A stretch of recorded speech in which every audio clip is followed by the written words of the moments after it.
Honorable Kumba, Honorable Amidabo, vous avez la parole. Honorable Anta Dia se prépare.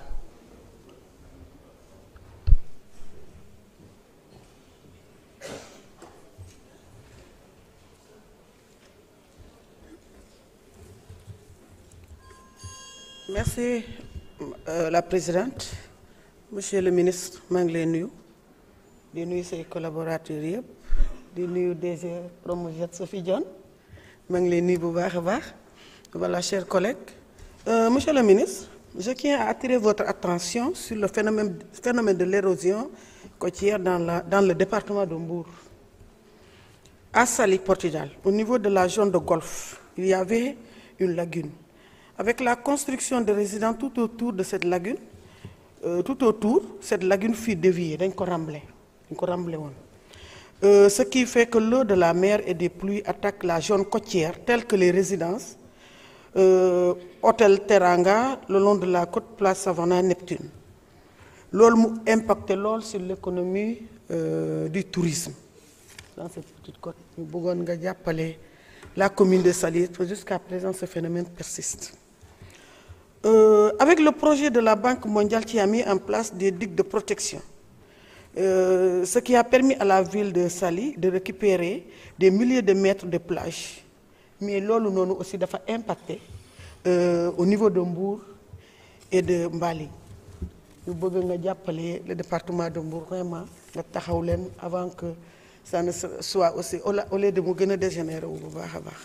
Et dans la commune de Signa, au village de Guéréo, jox nañ ma seen doléance vraiment dëkk boobu ñoom sonn nañ jooytu nañ parce que avec l'avancée de la mer la population subit des dommages yu metti at bu nekk.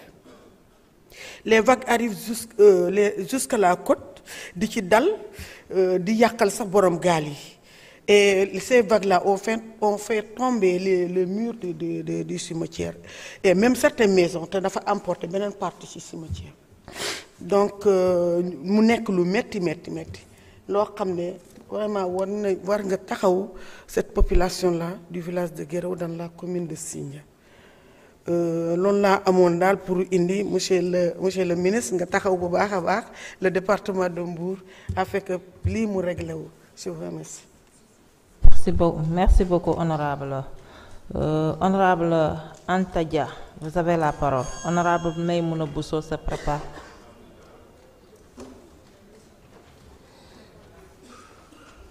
Elle n'est pas là. Honorable Maïmouna Bousso, vous avez la parole. Honorable Safiatou Malik Sow se prépare.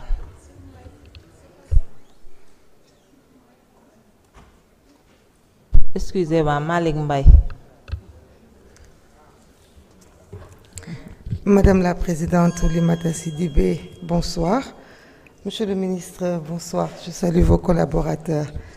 Monsieur le Ministre, je vais vous poser un cas, un dossier, peut-être qui ne vous concerne pas que vous, puisque peut-être ça a un lien avec le foncier, mais ça devrait quand même beaucoup vous concerner, parce qu'il s'agit quand même d'un projet qui doit être fait au Lac Rose, et tout le monde sait le Lac Rose, ce que ça représente, Monsieur le Ministre.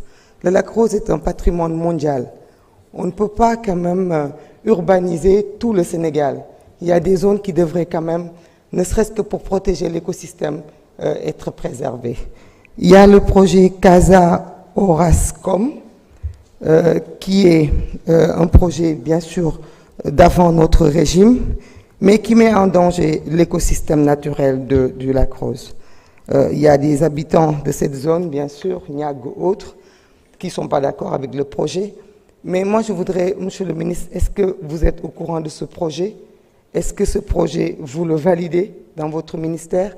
Et qu'est-ce que vous comptez faire pour que ce projet n'aille pas quand même déforester une forêt qui a été replantée depuis 1960? C'est assez dangereux parce que tout le monde sait les côtes, les perturbations climatiques.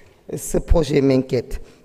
Monsieur le ministre, il y a un petit dossier, petit assez grand, mais qui a beaucoup d'interrogations. C'est le dossier des 45 milliards qui était là. Donc j'aimerais bien quand même, pour assurer le Sénégal, les Sénégalais, parce qu'on parle beaucoup de terrorisme, est-ce que ces armements ont été répertoriés? Est-ce que, parce que tout à l'heure j'ai entendu des collègues parler d'un manque d'effectifs, de manque de matériel des services d'hygiène. Et je me demande, je voudrais savoir, est-ce que ces armes sont répertoriées? Est-ce que tout est répertorié pour que les Sénégalais puissent dormir calmement? Monsieur le ministre, je vais prendre quelques minutes de votre temps. Non, je n'aurai pas le temps, parce que je voulais parler de l'université qui vous tient à cœur. Parce qu'ici, on a condamné le non-paiement des bourses. Ici, on a condamné la violation de la franchise universitaire. Mais ici aussi, on va demander à nos frères et sœurs étudiants d'arrêter, d'être responsables, d'être plus responsables que peut-être les adultes qui les gouvernent. Mais surtout de ne pas mettre en péril les années de lutte qu'ils ont lutté. Parce que les étudiants, da ngeen xeexoon pour réew mi changer te réew mi mu ngi ci yoonu changer premier ministre taxaw na fii ministre des finances taxaw na fii bourse yi gëm naa ni du mbiru dañ ko fay wala duñ ko fay mbiru ay bis la gannaaw nag suñu xel yépp jaxasoo nañu yéen ñooy avenir du Sénégal am nañu sañ-sañ ni ñuy demander fii ñu arrêté di dóor ci seen kaw noonu la ñuy demander yéen tamit ngeen lever le pied sur cette violence là noonu la ñuy demander itam ngeen taxaw ngeen déglu parce que nag xeex bi metti na monsieur le ministre ci côté yépp la mettee. Merci beaucoup. Merci beaucoup, honorable Maimouna Bousso. Honorable Safiatou Malik Mbaye.